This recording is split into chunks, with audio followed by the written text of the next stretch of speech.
राधे मेरी स्वामिनी, मैं राधे को दास। राधे मेरी स्वामिनी, मैं राधे को दास। जन्म जन्म मोहे दीजियो,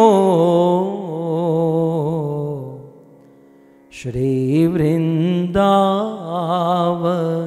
वास, श्री वृंदावन वास। राधा तू बड़ भागिनी, कौन तपस्या कीन, तीनों लोक के नाथ है, सो तेरो आधीन, सो तेरो आधीन।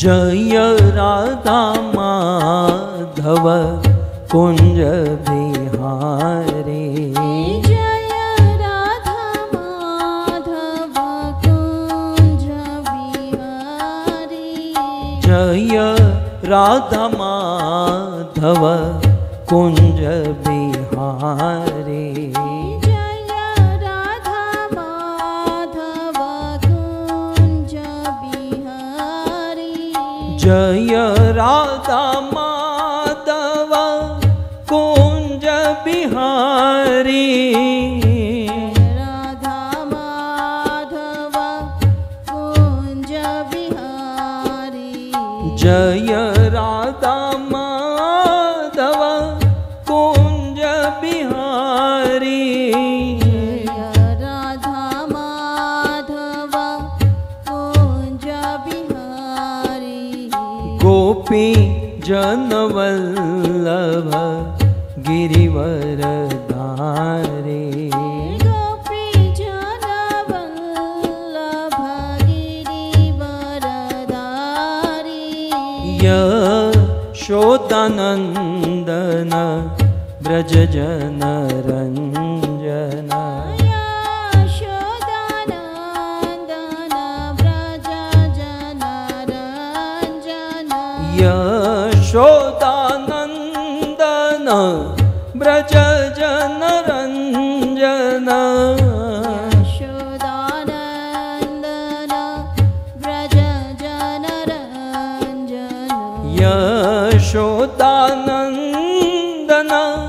ब्रज जन रंजन, यशोदानंदन व्रज जन रंजन, यमुना तीर वनचारी, यमुना तीर वनचारी,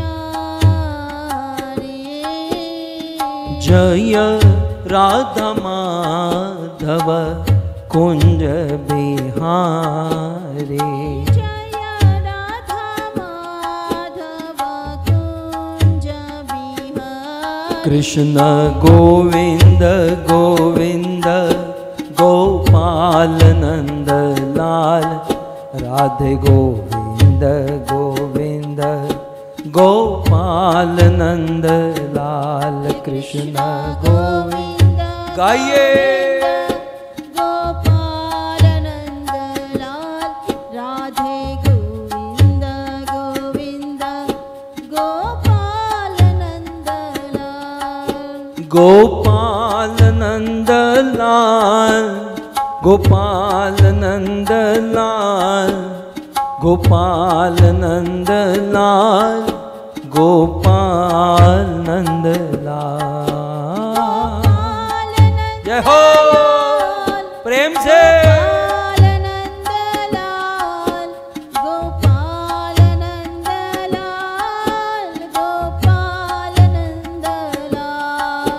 गोपाल नंदलाल गोपाल नंदलाल गोपाल नंदलाल गोपाल नंदलाल गोपाल नंदलाल गोपाल नंदलाल राधे गोपाल नंदलाल गोपाल नंदलाल गोपाल नंदलाल कृष्ण गोविंद गोविंद गोपाल नंदलाल राधे गोविंद गोविंद गोपाल नंदलाल कृष्ण गोविंद गोविंद राधे गोविंद गोविंद गोपाल नंदलाल कृष्ण गोविंद गोविंद गोपाल नंदलाल राधे गोविंद गोविंद गोपाल नंदलाल कृष्ण गोविंद गोविंद गोपाल नंदलाल राधे गोविंद गोविंद गोपाल नंदलाल हरे कृष्णा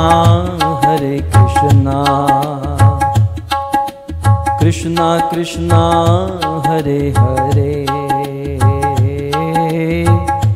हरे राम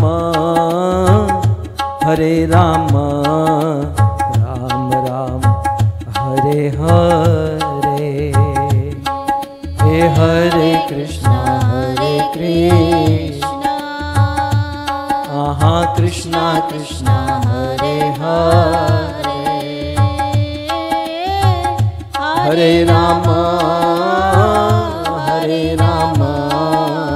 राम राम हरे हरे ये बोलो हरे कृष्णा कृष्णा कृष्णा हरे हरे हरे राम राम राम हरे हरे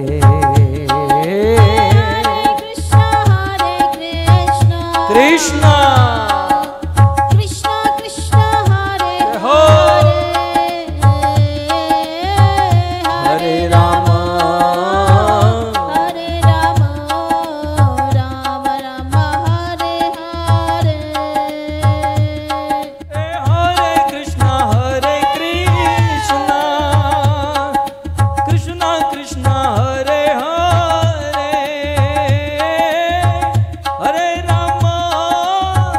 हरे राम राम राम हरे हरे हरे कृष्णा गाइए प्रेम से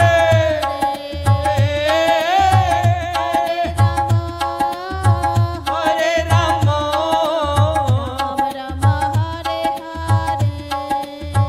ये बोलो हरे कृष्णा कृष्णा कृष्णा हरे हरे हरे राम राम राम हरे हरे हरे कृष्णा कृष्णा कृष्णा हरे हरे हरे राम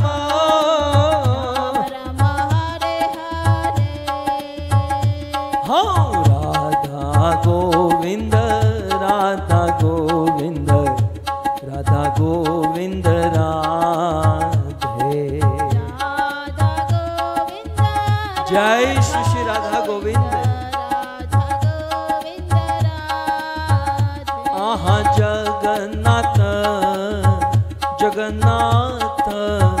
बलदेव